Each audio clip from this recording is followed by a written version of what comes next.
It has been nearly 8 weeks since I last posted a photo on social media, and stepping away from these platforms has already had a surprising impact on my photography, my business, and even my life overall. So in this video, I want to share what's changed and why it might be time to rethink where and how we share our art.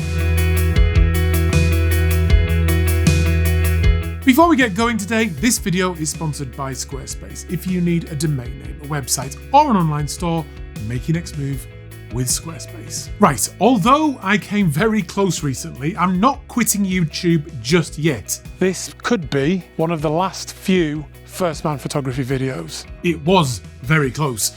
So as we go through this video, I'm going to put up a selection of my recent photographs and work to keep you entertained. Right, so let's begin with Twitter/X, because there is now a very good reason why photographers should consider not sharing their pictures there. Plus, it was also Twitter/X that initially sparked the idea of quitting social media. Now, I really don't care which billionaire owns which platform, whether it's Musk or Zucks. The problem is they are controlled by a single entity whose main goal is to make money. And it's become very obvious over the years that outrageous content and angry discourse makes these social media giants a lot of money. There's a saying that the point of a system is what it does. So the algorithms these tech giants employ delivers content that triggers us, shocks us, and keeps us engaged on the platform, so they end up becoming very addictive. I'd find myself doom scrolling before quickly realising there's nothing on this thing that's helping me be productive or positive. The last time I opened Twitter, the first thing it showed me was a video of someone getting seriously injured, and I just don't need that in my life.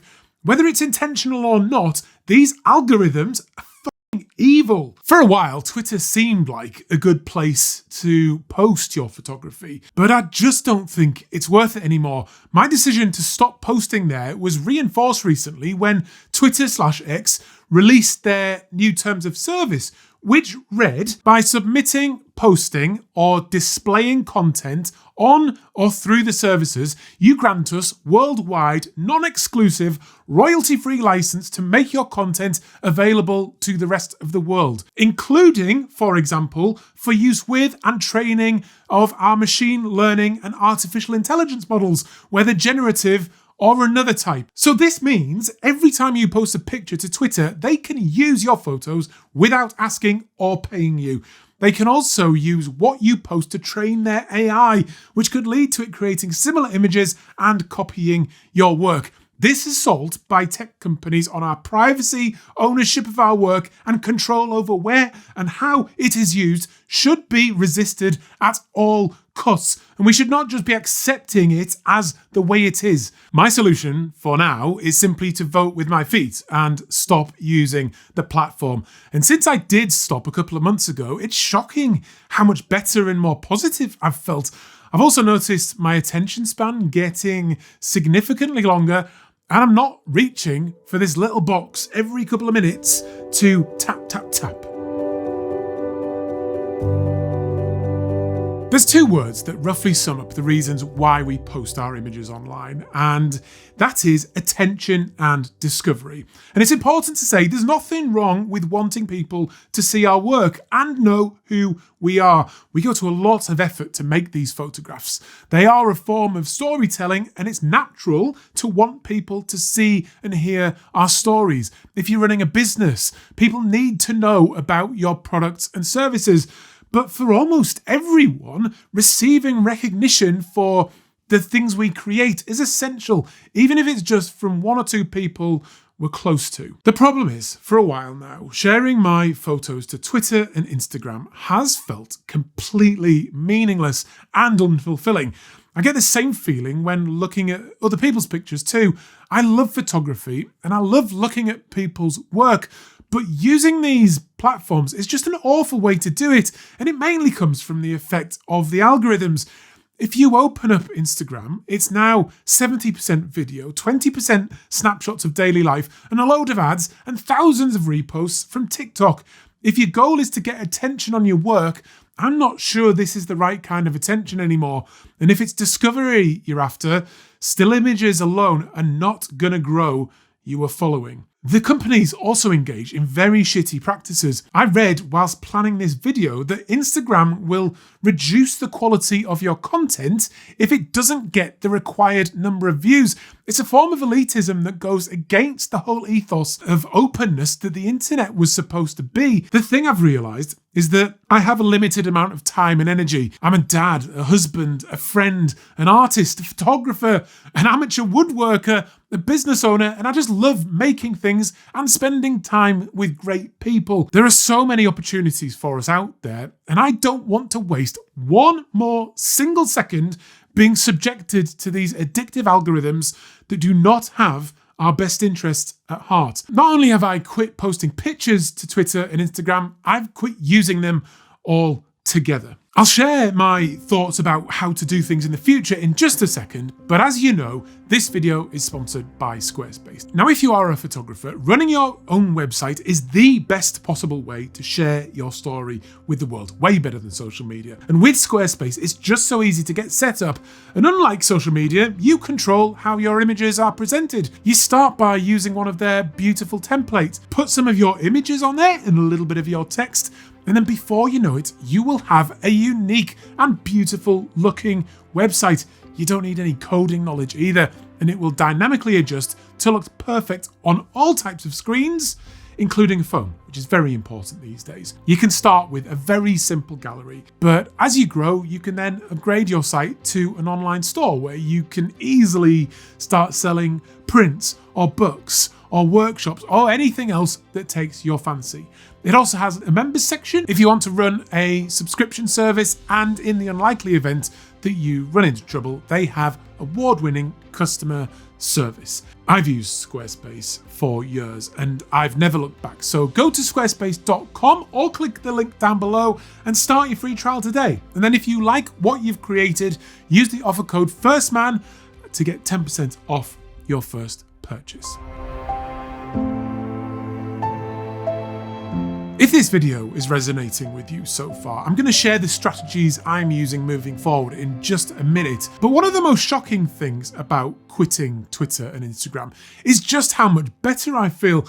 I wasn't even that addicted compared to most people, but make no mistake, these platforms are a drug. The algorithms are the delivery method, and they're not doing us any good at all. Here's 3 surprising effects of kicking the habit. Number 1, I feel more hopeful and optimistic than ever. Twitter, Instagram, and corporate news suck hope from you, drive divisions, and they are not deserving of your time and energy. Get out and do some photography, make something, spend time with great people, or watch some great YouTube channels. I recently found this guy, Paul, from Milehouse Studios, who makes his own custom guitars. Just brilliant. He deserves way more followers. So check him out and let him know that I sent you there. Number 2, the burnout I've been suffering recently has gone. These corporate algorithms want to be fed, and by removing 2 of them from my life, I now feel a significant reduction in the pressure to create. Like I said the other week about my videos, I can now totally focus on creating quality over quantity. Number 3, it's provided a powerful reminder to stay humble. The truth is that most people don't give a shit about my photography.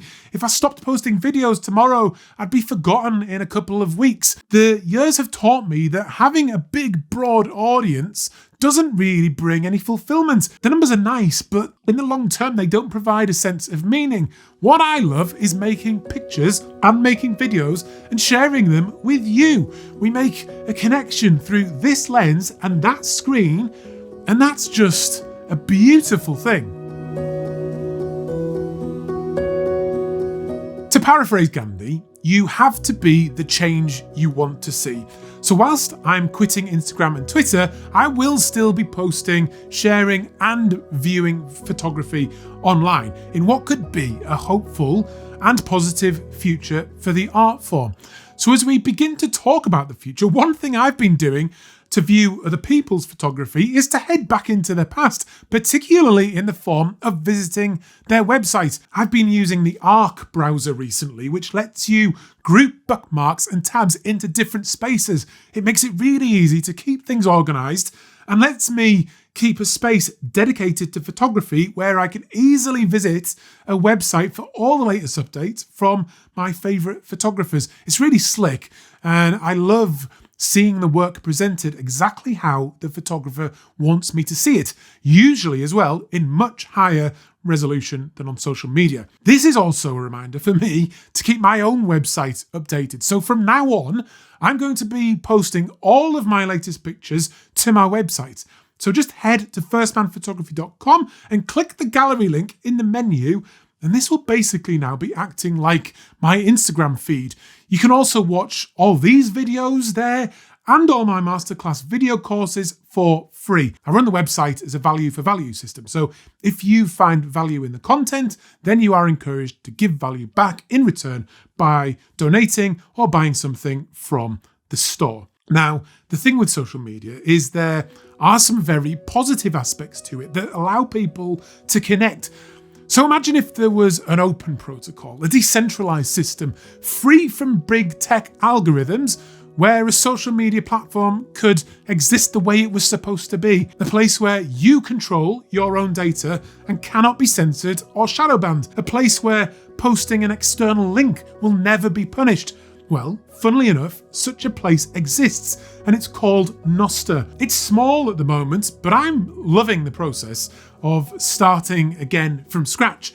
And there's a nice little photography community sort of growing up as well, all over the world. Just download one of the apps, I'll put some links down below for you, and start using it. It doesn't require sign up, you just have to securely store a secret key that acts like a password. Follow me using my public key in the description, and I'm still posting things there occasionally and some images. Mostly what I love is there's no algorithm, so I just go on there for a bit, check out a few people that I follow, it's super friendly, and then I leave because it's not addictive. It really shows how the future of social media could be. Finally, I still think the future of photography lies in the physical world, where the human story and human element shine through. I've made loads of videos now about printing your work and how brilliant that can be and how good it feels. I've got a framing video coming up where I share how I've been making my own frames. I've also got some lovely American walnut that I'm going to be using. Plus, I really want to make 2025 the year I finally put on a full exhibition. So leave a comment down below and let me know what you think. And remember, the future is bright and hopeful, but you might just have to get off social media to see it. Bye.